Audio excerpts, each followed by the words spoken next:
Welcome to another episode of the Play Action Podcast presented by Warrior Student Media. I'm Brandon Smith, and I'm joined today by my co-host TJ Hawes. What's up, guys? And today we are going to start with the Week 7 NFL recap, and we are going to start in that category with the Chicago Bears at the Tampa Bay Buccaneers. Like we predicted on the last episode, Bucs they won this game pretty good, 38-3. Behind 5 passing touchdowns from Tom Brady, 3 going to Mike Evans, and 6 turnovers by the Chicago Bears offense. The Bears were simply outmatched in this one. Yeah, you can say that again. Just in every position. But Bucs D-line simply overpowered the Bears offensive line, who is not a great unit. And then Justin Fields against Tom Brady, that's Tom Brady. Yep. And then I think the Bears defense actually played pretty good in this game, but they still held them quote unquote to 38 points. But the Bucs just had such a short field; they were going to score every drive. Yeah, I mean, I do want to highlight one player for the Bears, and that's Khalil Herbert. I mean, we both kind of agreed on this last episode. Although this Bucs D line is really good at stopping the run. They were the number 1 ranked rush defense heading in this week. Khalil Herbert in his second NFL start, over 100 yards, and he was the first running back this year to do that against the Buccaneers. The Buccaneers. The only other one being Dalvin Cook, if I'm not mistaken. I think he was the only one this year. Okay, then either way. Yeah, either way. That coming from a 6th-round draft pick who has barely started in his NFL career, that's very impressive. So, obviously this was just an all-around bad game for the Bears, and all Bears fans can agree on that. I heard a ton of Bears fans literally just turned off the game halfway through. Yeah, I was one of them.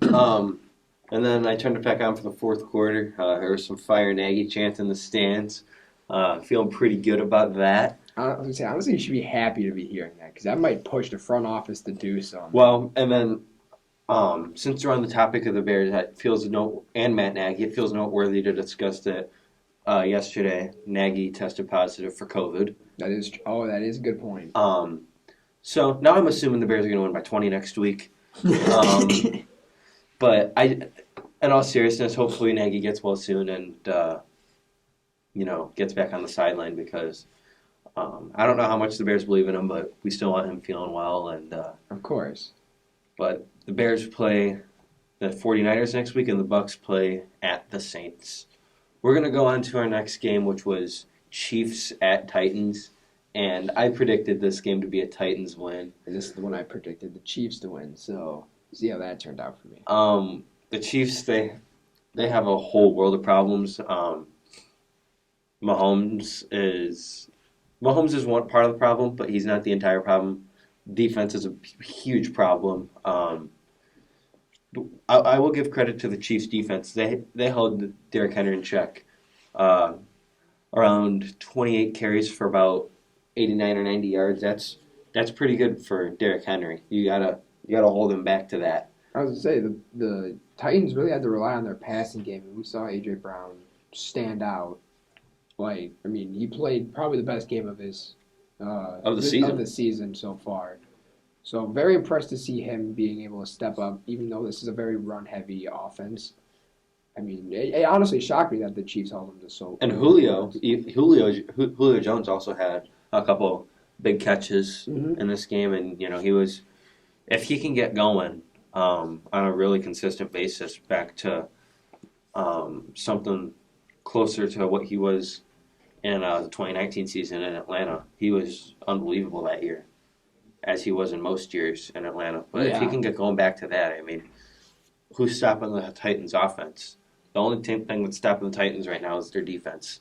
But even so, this defense just held the Chiefs to 3 points. Yeah, I understand Mahomes made some bad plays, but you still have Tyreek Hill and Travis Kelce.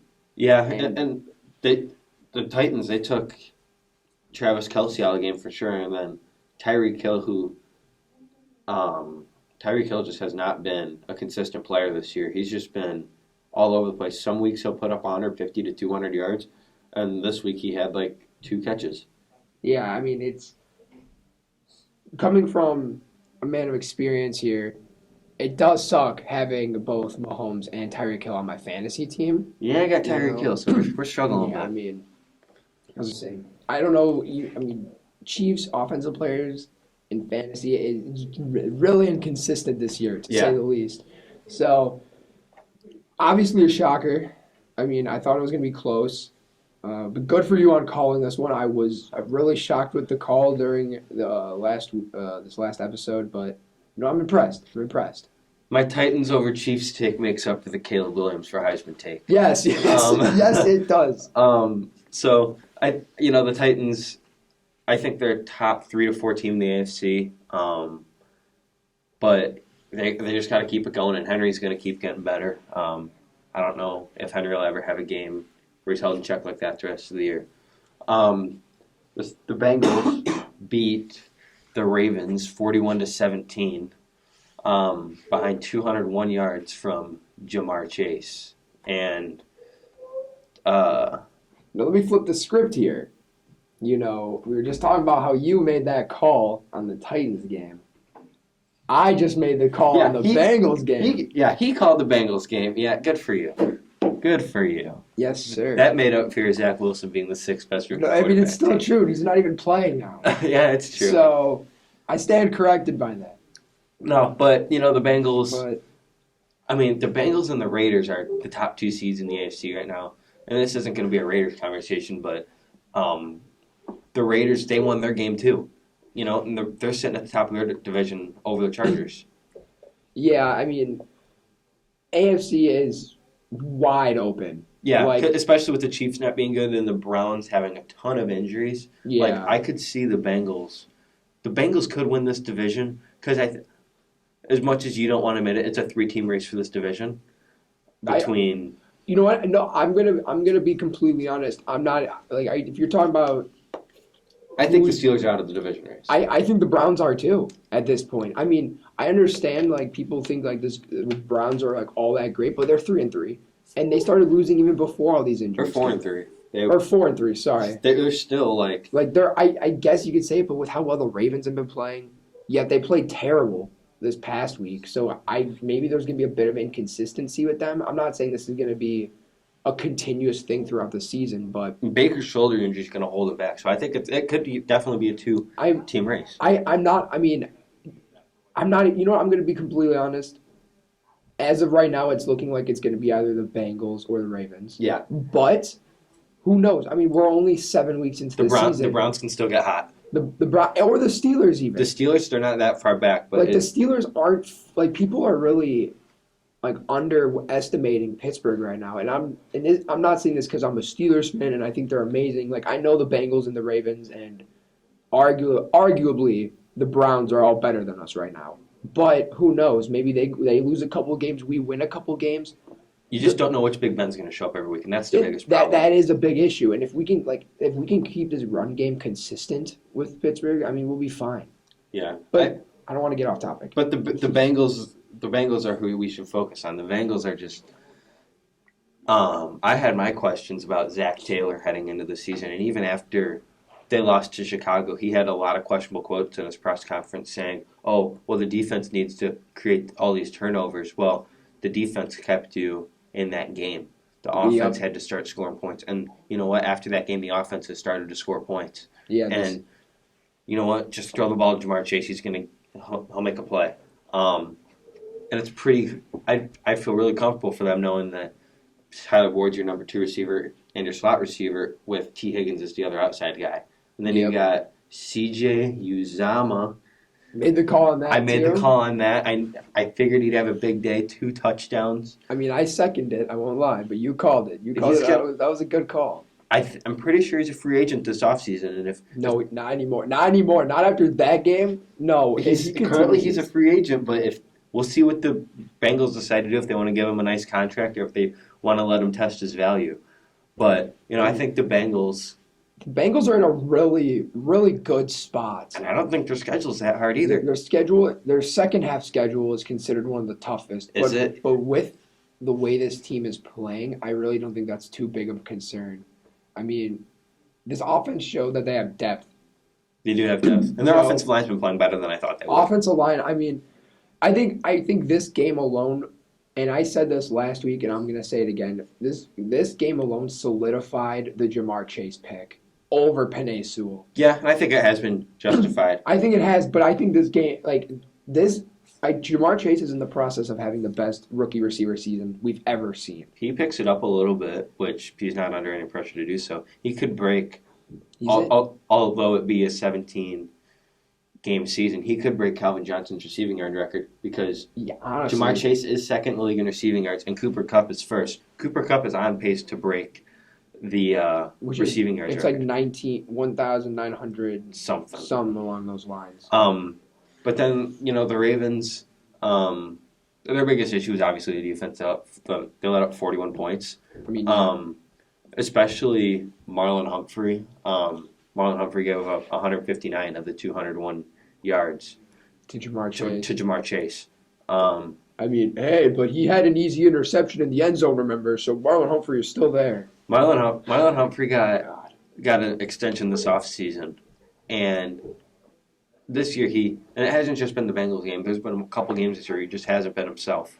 And Lamar is still very good. It was an off day for the passing attack, an off day for the offense in general. But with that, I want to transition to a game where the Lions thought they were playing Madden. Lions at Rams. Yeah. The Lions came out with one of the best strategies I've seen in a long time. You're 0-6 heading into this game. You guys are not good. But what they do have is a bright future. With a coach like Dan Campbell, who's always going to get the most out of his players. They started the game with a screen pass for DeAndre Swift that went 63 yards to the house, and then they did an onside kick after that, and then they recovered the onside kick, and then it gets to fourth down. Guess what? Fake punt. And they got it. And they got the fake punt. Like, I mean, I don't. This is the actual I think this. I'm convinced I could be an offensive coordinator because I'm a beast at Madden. This strategy that they're using, like, it isn't a. It's a what do you have to lose mentality. It's exactly, and I think that's the way they should be going about this, because either they win some games and they prove that they're on the right track, or oh no, they lose a bunch, maybe win only one or two. But hey, now we have a really high draft pick. We can either draft a quarterback of the future, or if Goff ends up actually playing above, like average or above average, you could continue on and draft maybe like a Kayvon Thibodeau or a Devin Stingley. Sorry, I got the whole. Oh Jesus. Okay, but yeah, I mean, like you can. Their whole like season is wide open at this point. Yeah, and you know what? A good thing for the Lions, and especially in a draft where two of the top prospects are offensive linemen, they don't have to worry about that, because they have Penei Sewell, they have Taylor Decker, and they have what's his name? Frank Ragnow. That's a left tackle, center, and right tackle. So you have those positions solidified. Get some interior linemen, and you're looking really good. But the Lions, I mean, they're not a pushover win this year. Yes, they're 0-7, but you know what? Like this is the best 0-7 team I've seen. Oh yeah, in a while. But the Rams. Obviously, the storyline for this game was a revenge game for Matthew Stafford and a revenge game for Jared Goff. It wasn't a revenge game for Matthew Stafford. It was a revenge game for Jared Goff. And he almost had it. This game was very close. It was closer than I thought it would be. I thought the Rams were just going to smack him right out of the building. But, oh yeah, for sure. Credit to the Lions. I think the Rams got a little bit of work to do to catch up to the Bucs in the NFC right now, as well as the Cardinals, who we'll get into in a little bit. But I think the Rams miss Cam Akers a lot, especially as we're getting later into the season. Of course. Yeah. They're going to start teams are going to start figuring out how to deal with Robert Woods. And they've kind of figured that out already, and Tyler Higbee, but Cooper Kupp has looked unstoppable this year. I think it's going to continue throughout the whole season. Yeah. we're going to go to Colts 49ers now. It was on Sunday Night Football. It was a sloppy game. Saw the Colts bring out a win with 2 fourth-quarter interceptions from Jimmy Garoppolo. That's the Jimmy G I know and love. That's the Jimmy G experience, baby. Yes, sir. Feels great, baby. No, I mean, this was definitely an enjoyable game for sure. I wouldn't say it was enjoyable, but it was close. It was that's why. I think those games that are close are always the most fun to watch because it's really just who's gonna slightly outplay the other team, I guess. And the Colts ended up doing it. Yeah, and even with some inconsistency from Carson Wentz on offense, Michael Pittman's blossoming into a really solid wide receiver. Oh yeah, I think getting another once because I believe this is the last year of T.Y. Hilton's contract, and I'm pretty sure before he signed it, he said he was going to just sign another extension and then retire. And with his injury history this year and last year, he might just want to hang it up after this year. He already wanted to. I'm willing to bet he's going to hang it up after this year. So they're going to need to bring in another receiver.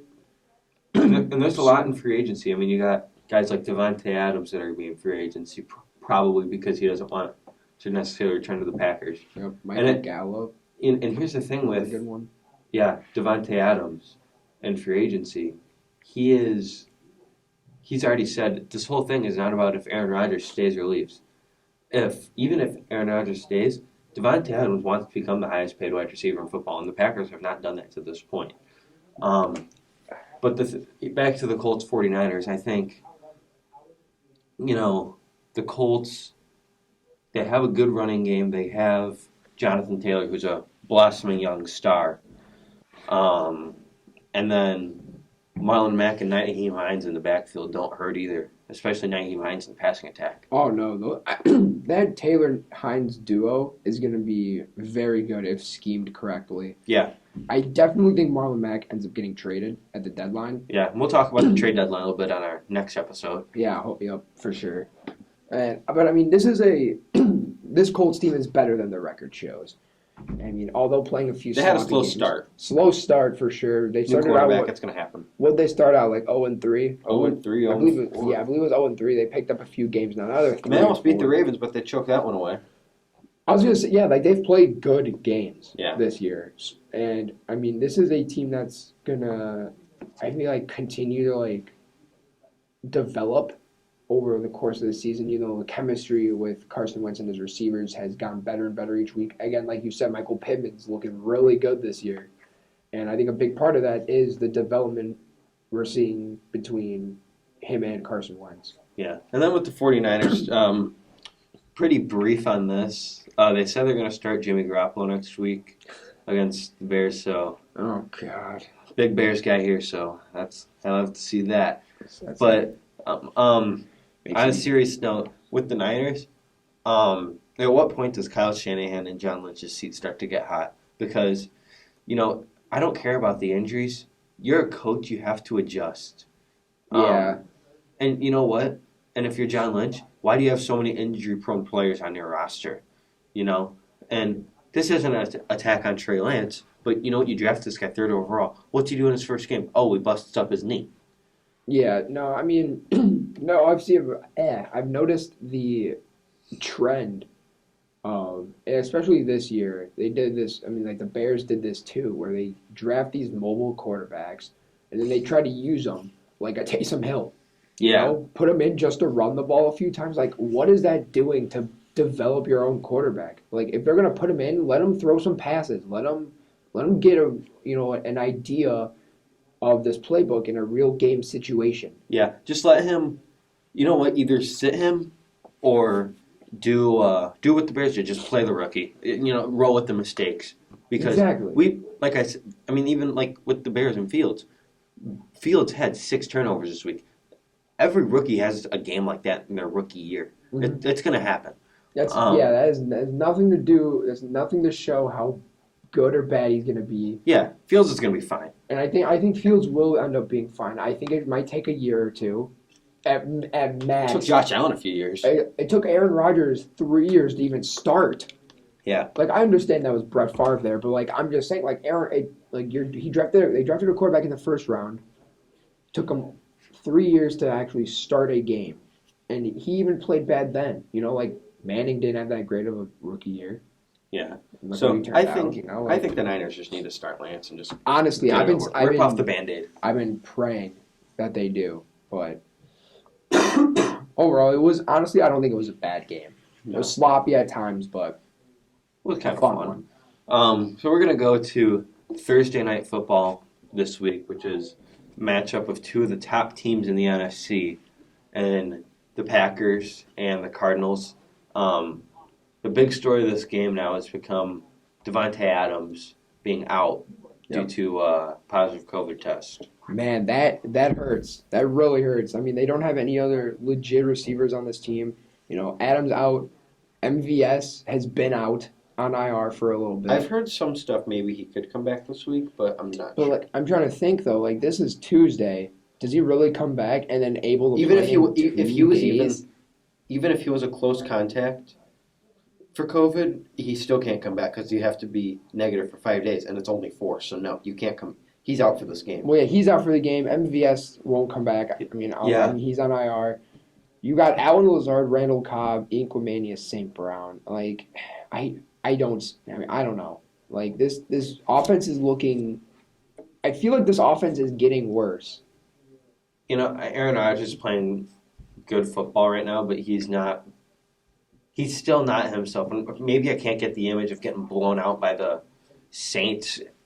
Maybe I can't get that image out of my head. But at the same, Rodgers just hasn't looked great this year. No, I'll agree. I mean, He's looked good, but he hasn't been Aaron Rodgers like. and with Devontae Adams out, Cardinals are gonna win. obviously we're picking who we think are going to win. It's going to be Cardinals, right? Do you agree with me on that? Yeah, I agree. I think Okay. the Cardinals are going to win this one pretty good. I mean, I'm considering. Just off of this year alone, I'm going to consider Byron Murphy a top 10 corner. Yeah, Maybe right. even up there in top 5. Based right off this there. year, he's top 10 for sure. Top 10 for sure. Number 1 receivers out. If Packers are missing Jair Alexander too on defense, so Chandler Jones is coming back too. I can't wait to see. And Marcus Golden for the Cardinals has been playing well. He had a good game. He was getting praised by Kingsbury after the game. A lot of good things to hear from him and this entire Cardinals defense. So yeah, we're both picking the Cardinals. And speaking of the Cardinals, we're going to transition to our award predictions. And we're going to start with the MVP. I have Kyler Murray, and like he just said, I have Kyler Murray too. I mean, here's the thing there's other quarterbacks who've played great this year, and it's a quarterback award, and Derrick Henry also deserves to be in the running. But who are you picking over Kyler Murray right now? Nobody. I do think it's close. It can, but it's changed on a week-to-week basis. Yes, but Kyler Murray is still the clear front runner. I mean, guys like Stafford, Lamar, still in that I've conversation. had Lamar up there for Tom Brady even is still there. I had Lamar up there for a while before this week, but I think Kyler's just been playing it at an unreal level, and we gotta give him his respect. Offensive Player of the Year, I think that's kind of self-explanatory. Derrick Henry. That's an easy one too. I mean, he's going to probably break the single-season rushing record. Again, it may be 17 games, but I honestly think he could break it. He could break it in 16. He could break it at 16. So maybe 14. That's easy pick. No, I think this is where we can get a little different. Started debating a little bit. Defensive Player of the Year, I have Myles Garrett. I mean, the guy's been drug tested every time he hasn't worn sleeves. I mean, that's not the reason. That's a good point, though. Myles Garrett, he's just been an unstoppable force. I know a lot of his sacks came in one game against a rookie quarterback, but he's just been wreaking havoc all year. Yeah. And he also has Jadeveon Clowney, who's overrated, but he's to his credit, he's been playing well. So this Browns pass rush has just been awesome. I'm gonna go with T.J. Watt, and this maybe a slight bias just in my head, like subconsciously. He's up there, but he's easily a top 3 for this award right now. Yeah, I think the top 3 is him, Myles Garrett, and Trayvon Diggs. But I don't want to give it to Trayvon Diggs yet because Trayvon Diggs is still giving up yards. He's still giving up a ton of yards. But T.J. Watt, again, he's second in the league in sacks right now, if I'm not mistaken. And he's going to continue to put up tons of pressure. I mean, he had an incredible game against Seattle. He's a turnover machine as well, tying the league in forced fumbles this year. I mean, he's just an elite Yeah, edge rusher. he had a big forced fumble against the Seahawks. Seahawks. Yep. Geno Smith, baby. Looking at it, T.J. Watt is third in sacks right now. Okay, third. Myles Garrett is first with 9.5. Harold Landry's second with 7.5. And then T.J. Watt is 7 and third. Okay, may I add though that T.J. Watt's only played 4.5 games actually. Yeah. So the fact that he's still third at 4.5 games is pretty impressive. And then comeback player of the year. It's kind of self-explanatory again. Dak Prescott. It's Dak Prescott. I mean, he's playing gruesome leg injury last year. he's Coming playing back. at an MVP level. But that's like I even said for the MVP conversation. He is in that. He's in there. Clearly. So I mean, he's easy. It's easy for the comeback player of the year. And then Coach of the year. Coach of the year is my favorite coach in the NFL, Brandon Staley. Me too. I'm going Brandon Staley. I mean, the Chargers are really good this year, and I think that's a big part of him and his defensive scheme. So yeah, and he's taken advantage of the locker room to an extent. Getting guys to buy into his system. Mm-hmm. But we will be back on Friday for another episode of the Play Action Podcast. But that is all for now. I'm Brandon Smith. He's TJ Haas. For Warrior Student Media, thanks for listening.